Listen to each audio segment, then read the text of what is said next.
এই পুটেদা খেলতে যাবি না? সবাই তোর জন্য ওয়েট করছে। যাবো দাঁড়া, ভাতটা খেয়ে নি। তুই আয় এখানে বস।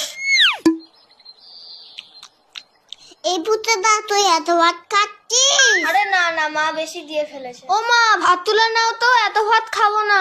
যা খাবি না পাতে রেখে দে। হ্যাঁ রে বাবান, তোদের বাড়িতে আজকে কি রান্না হয়েছে রে? মাংস মাংস। তাহলে পুটে আজ দুপুরে মাংস ভাত খেতে যাব বাবানের বাড়িতে, কি বলিস? কেন তোমাদের বাড়ির রান্না হয়নি? হয়েছে তো, কিন্তু তোদের বাড়িতে তো মাংস হয়েছে, তাই যাব।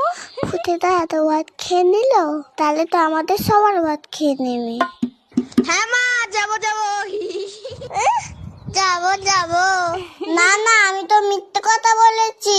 বাবা তো পচা কাতলা মাছ এনেছে বাজার থেকে। আমি এখন যাই, সবাই আমাকে খুঁজছে।